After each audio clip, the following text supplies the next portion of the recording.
All right, let's go ahead and start the show, guys. Welcome everyone to the Cinéaste Cinema Club, the book club for cinephiles. I'm your host, Mickey P. 33, and today we're going to be talking about Sinister. We have no special guest today. Dan was busy um, for the last horror. He's kind of been my guy for the horror um, reviews this past month. Thank God that next week we can start going on to other films that I've watched that I want to go ahead and review, like Chicago of the Trial 7, Borat 2, etc. Anyways, let's go ahead and talk about the movie. What is this? What is it? What? Yeah, he wasn't that good of a host. We dropped viewers the second time he appeared, so. All right. Well, today we're gonna go ahead and talk about Sinister. It'll be a little quick one, little 30-minute review, I guess. Again, if it's your first time here, we are talking about spoilers. So if you haven't seen the movie yet and want to see it and don't want to get spoiled, feel free to watch this later. VOD will be posted on my YouTube channel, MickeyP33, right up there somewhere. Anyways, and we also post to Spotify. For the audio only portion. Sorry about that. Got a text. All right, so we're going to talk about Sinister. This is supposedly the scariest film of all time, scientifically, quote unquote, because of right here. No, this way, right there. And for those of you who are listening to the audio only podcast version, Forbes did an article where I guess scientists or something, they did a study where they tested the average heart rate of people before watching the films, and then they tested the heart rate while they were watching the films, and then also noted the highest spike in the heart rate.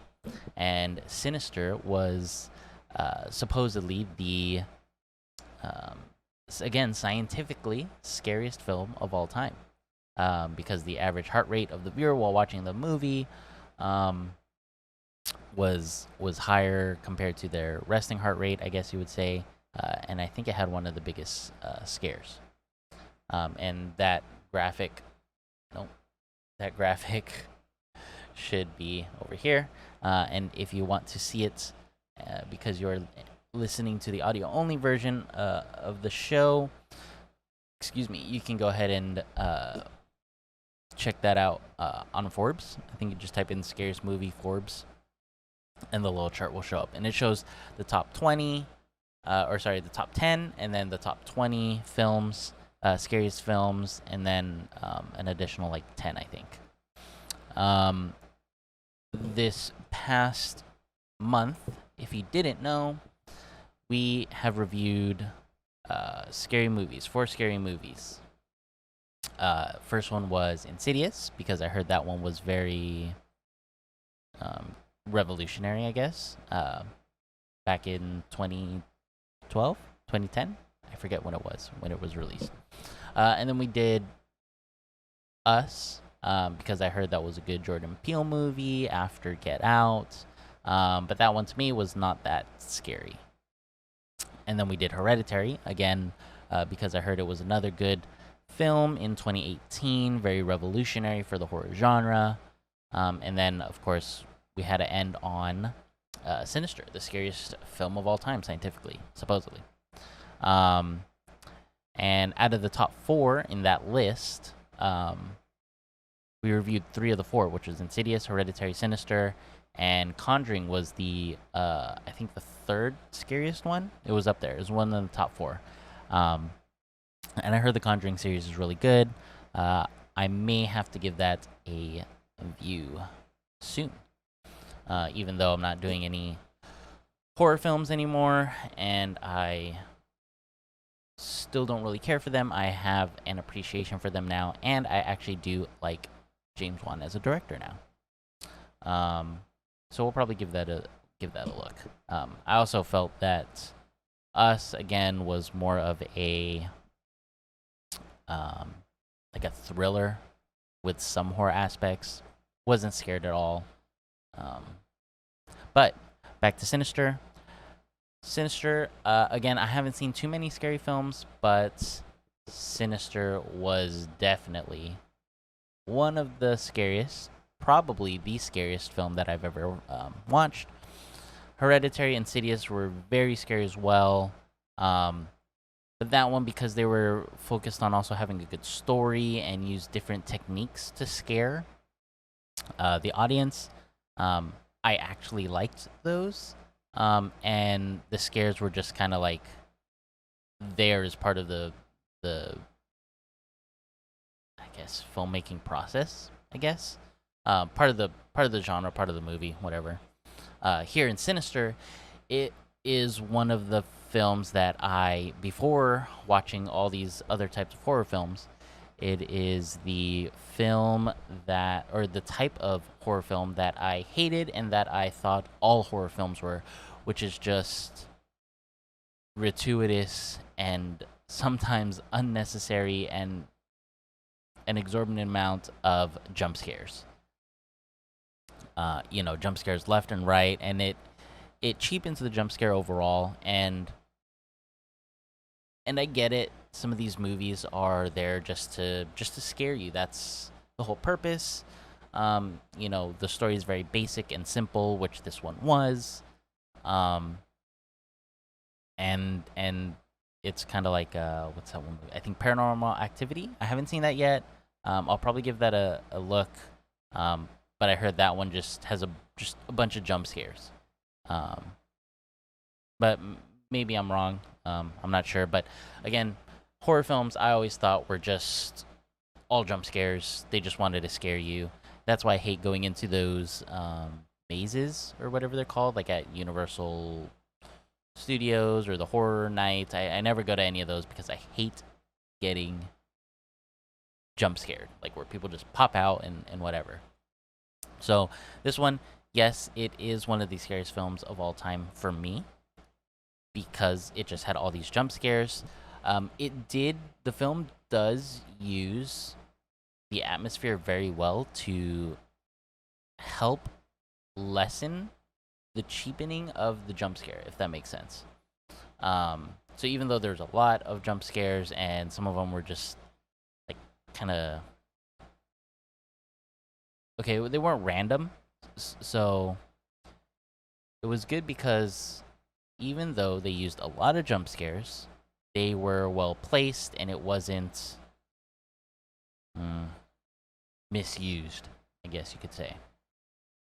And by the atmosphere, what I mean by that is, and I think a lot of horror films do this, but this one especially, it just uses a lot of the negative space, I guess, and some might see this as a stylistic choice for Scott Derrickson, who is known for his horror films, I guess. He's known as a horror director. But I just thought the lack of lighting, very little lighting, where it forces you to like get close to the screen and try and get an angle and kind of put you off guard because you're trying to see like, oh, what's going on over there in that negative space and in the lack of the light. And then boom, there's a jump scare. So it uses that atmosphere very well to help heighten the reveal of the jump scare, I guess. But overall, very scary. I think some of the scary parts are when he's like looking at the picture, and he sees the little Bagul face in the bushes. He's holding up to the bushes to like match the IRL bushes, and then he puts it down and there's a face there and he's like, and it cuts his face, his reaction, cuts back, and Bagul face is gone. That is very creepy. I've always when I was a kid, my parents would tell me, for whatever reason, we'd have the blinds open at night because during the daytime, you open up the blinds, and it's those blinds that are staggered, and then you pull the rope, and then it turns from parallel to each other to not even perpendicular, but they just close. It's hard to explain if you're listening, but you know what type of blinds. There's just a bunch of different slats. Anyways, so my parents would tell me, hey, can you close the blinds? I would hate going up to the window at night. We have a big hedge in our backyard, and I was always afraid that someone would be outside or whatever. And so I would just hurry up and close the blinds. There are also sometimes where it's reversed, where at night, for whatever reason, my parents were like, hey, open up the blinds or something. And I would always be afraid that whenever I open the blinds from flat to, open up the slats like that, that someone would be on the other side of the window. And that always terrified me. So that whole scene where he holds up the picture, puts it down, and boom, there's a guy there, even though he's far off in the distance, terrifying. Another thing that scares me is anything that has to do with mirror/reflections. Whenever in films that they show the reflection and the person turns around, but the reflection is staying the same, or they're looking in the mirror and all of a sudden the reflection starts moving when the person isn't, that's terrifying for me. And similar to that, again, if you're looking at a photo and it's a still, or it's a video and you pause the video and it starts moving, like the or comes out at you, that has always terrified me as well. That's why I don't think I've watched, is it The Ring or The Grudge? I always get those two confused, where the woman comes out of the well and then out of the TV. So this one, when there's that one scene where he's looking at the video, he sees the Bagul, he pauses it, he's stressed, he's tired, he's rubbing his eyes, and then the face of the Bagul like looks at him and then looks back, and then he looks like, did I just see? Terrifying. Excuse me. And then there's also in this film these like zombie kids. Like they're like kids. They're not like acting like zombies, but their skin is rotted and peeling and creepy children. Terrifying. I love kids, but when they're used like creepily, that's no thank you. Anyways, the scariest part for me was when he climbs up to the attic and he sees all these kids watching this film, and they turn to him and they go like, shush. Terrifying, because you see Bagul in the screen and he kind of rushes toward the screen but doesn't pop out. You're just like, oh my gosh. And he comes in from the side and he's like, boo, like right in your face. Terrifying. Hated that. I hated it so much. And then even at the end, it shows, after the daughter killed Ethan Hawke and his family, the kids on the screen are looking at her and they're telling her to like be quiet. And then you see Bagul behind her, and then the kids see it and they run off in the movie because that's his realm or whatever. So it's not like an actual video. They're actually responding to what's happening on the other side. Anyways, and then he picks her up, walks her into his realm, into the screen or whatever, the video, and you think, oh, it's over. Wow, that was the ending. And then boom, he like pops in from the side again and scares you. It's like, screw you. Like, why would you just... I don't know. I hated it. Anyways, because of jump scares, that is the reason why I watch movies at a low volume. I actually just watched a video from... I don't think I have it anymore. It's from Insider, I think, about a a professor who has a PhD in horror or something like that, and pretty much it was this whole video on let me see if I can find it. Jump scares. It was this whole video on jump scares and how they're used and how they're so effective. And I get it. It is an Insider video. It was posted 6 hours ago. It's called "How Great Jump Scares Are Made in Horror Films versus Bad Jump Scares." So if you want to see that, and if you want to see that and you want to see the science behind it all and how to create an effective jump scare, feel free to watch that. Again, it's on the Insider YouTube channel. Anyways, so there they of course talk about the sting, which is the loud noise that happens when the visual also scares you on screen.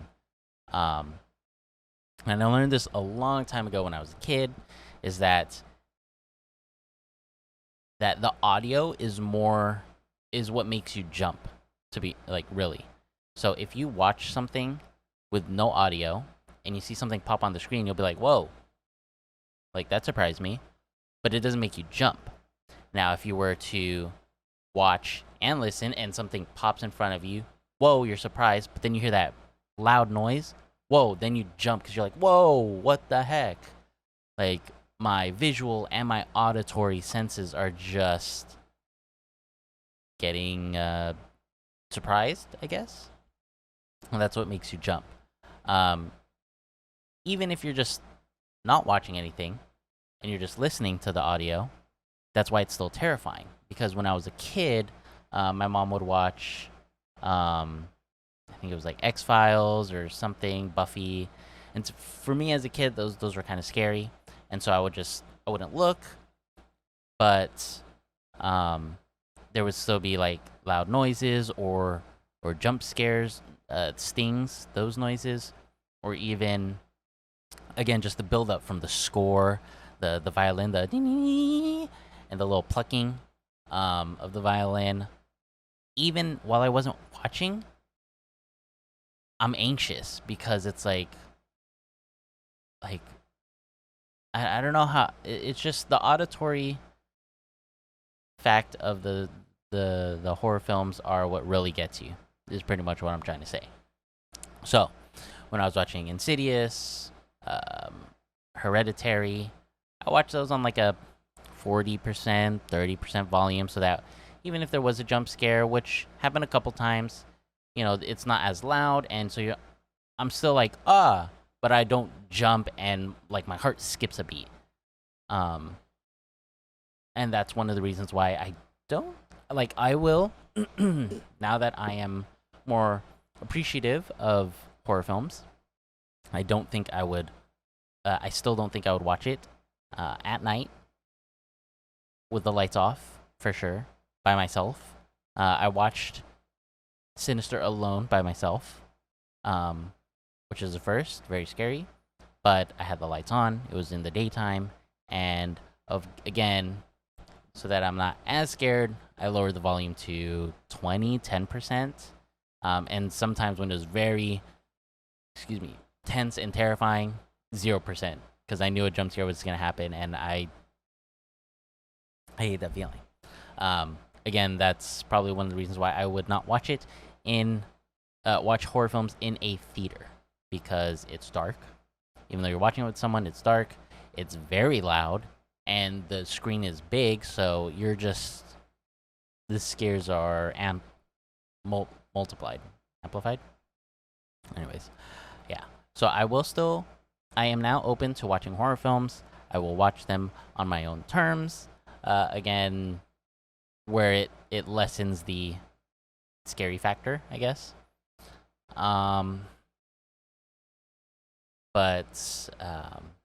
Yeah. Anyways, so Sinister, I agree that it is possibly one of the scariest films of all time, at least for me. Even though that may not mean much because I don't really watch a lot of horror films. But hopefully going on into the future, now that I'm open to them and will watch more and especially a lot of the ones that I've missed out on. We'll see if it holds up.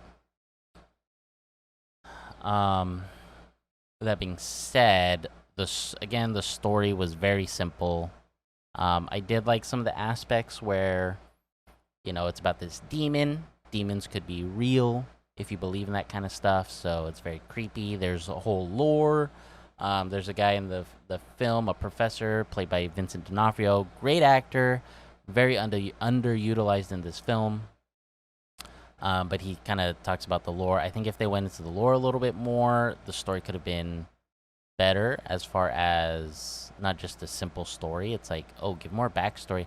That's what I wanted, actually. I wanted more backstory on this demon, this monster, this Bagul guy.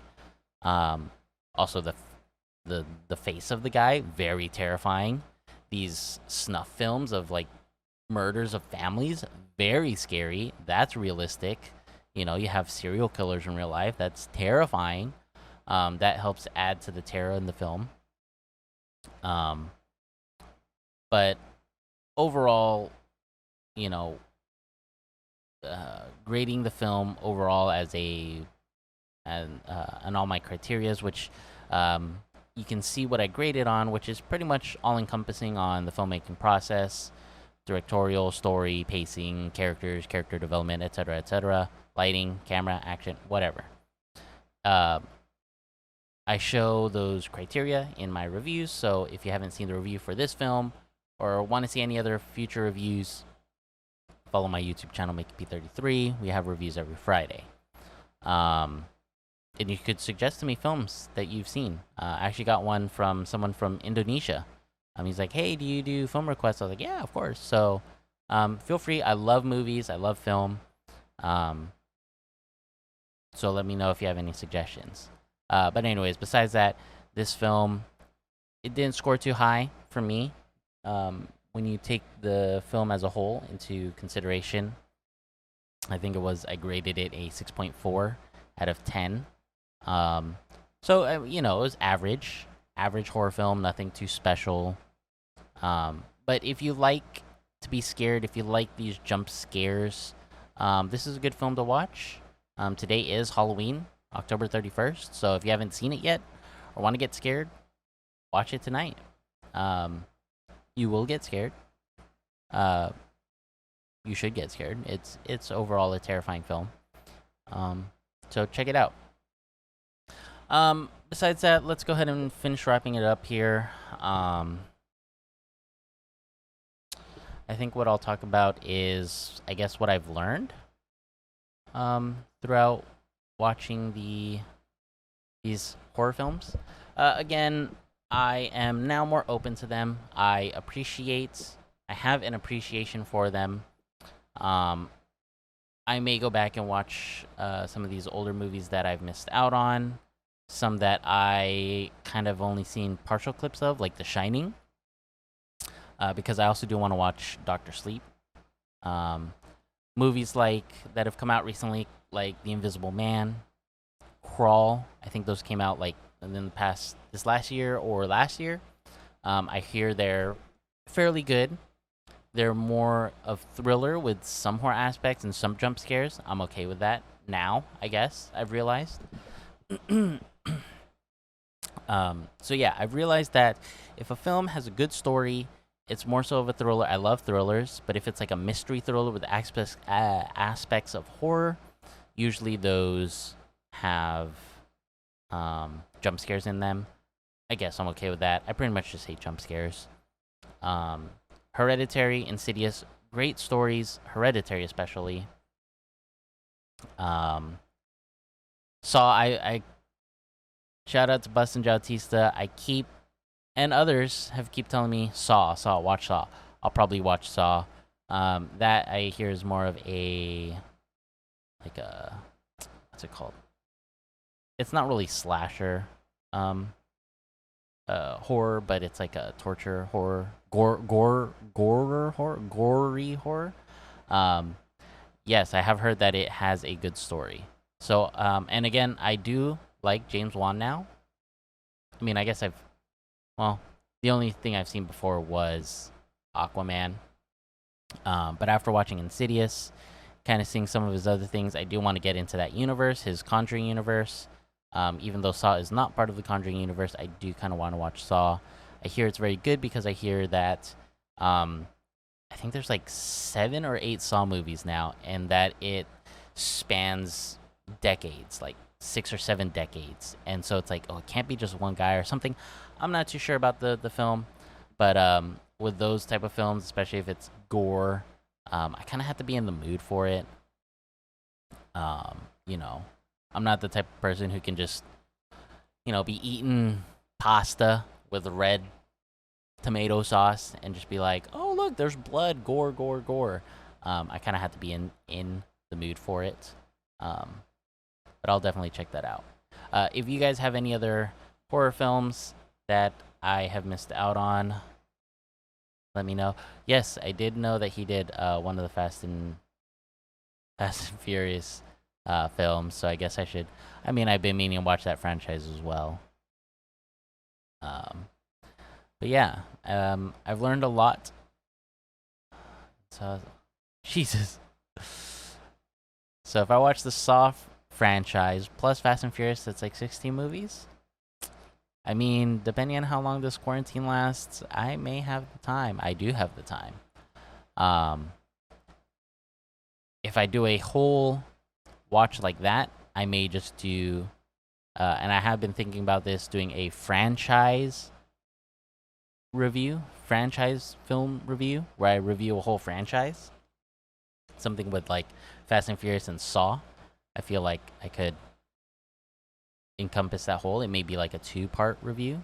I'm looking at doing those. So, I mean, once I get the time to sit down and watch all those films, I guess I'm down. There has been a lack of new movies coming out this year, so my priority for all these films that I've been meaning to watch is moving up, so I'll probably check out those as well. But anyways, thank you guys for watching. Thank God October is over. Now I can go back and start reviewing some of these other films. Let me see here. Just to whet your appetite, there are some films that I've watched, or a lot of films that I've watched recently that I am planning on reviewing. I may start pumping out 2 reviews a week, Monday and Friday, or maybe Tuesday and Friday, I don't know. Friday for sure. But if I do decide to put out multiple reviews, we'll see. It depends on how much time I have and how not lazy I am. Anyways, the review coming out this week is going to be Source Code. That was recommended to me by my buddy when I first started this journey into film reviews. I already shot it. I just need to edit it, so that will be coming out this Friday. Some of the other movies that I'm planning on reviewing is Bad Education, Greyhound, Vivarium. I'm thinking of Ending Things. That is a very good film, but I got to give it a second watch before I give it a review, because it is very very thought-provoking, I guess you could say. It's a Charlie Kaufman film, but I've seen Beautiful Boy, which is one that I've been meaning to watch, and that was a good one. Honey Boy, Peanut Butter Falcon, those are very good. Edge of Tomorrow, I'm going to go ahead and review that soon as well. That was told to me a long time ago, said someone told me that it is a very good sci-fi action film, and I finally watched it after all these years. Good movie. So we'll do a review on that. The Way Back, I'll kind of go back and watch some of these films or review some of these films that I watched at the beginning of the year. The Way Back, I thought I saw in theaters before everything shut down. May give The Gentleman a watch. That was my favorite movie of the year back in March, January, something like that. February. Motherless Brooklyn. And then Borat 2 recently came out. That's gonna be probably next week. Or that might be this Friday. We'll see. And then Trial of the Chicago 7 that came out recently on Netflix, and that was a very good film that beat out The Gentleman for my favorite film of the year so far, which isn't saying much because, well, not a lot of movies come out. Anyways, we've just hit over 30 minutes. Thank you guys very much for watching. Again, if you want to join the Cinéaste Cinema Club, feel free to join. Follow all the socials. Links right up above here. Links all up above there. It's pretty much Cinéaste Cinema Club on Facebook, Instagram, and Twitter. Again, you can rewatch this VOD if you want for whatever reason. Check it out on my YouTube channel. I'll be posting that later today or tomorrow, along with the audio-only version of this show, the live show, which will be on Spotify, Apple Podcasts, Google Podcasts, and wherever else you get your podcasts. Again, join the Cinema Club. Let me know what movies I should watch and review. And check out new reviews every Friday. Thank you guys for watching. Thank you guys for watching, and we will see you next week with special guest. I believe I'm gonna do. I really want to do Trial of Chicago 7, but I'll probably do Borat 2. And that one special guest. Well, whenever I do Borat 2, special guest will be Jacob Hong back on the show. He was our first special guest, and we'll watch it again next. Or we'll have him on again when we do Borat 2, which probably next week. Anyways, you guys have a wonderful day. Have a great Halloween. Excuse me. I'm going to go over to my parents' house and watch a movie. Every Saturday we have movie nights. Probably not going to watch another horror film. Don't think I want to. But we'll see. Anyways, thank you guys for tuning into the show. And let's do a couple shout-outs here at the end. Shout-out to Bust and Jautista. Always supporting the show, watching these live show reviews.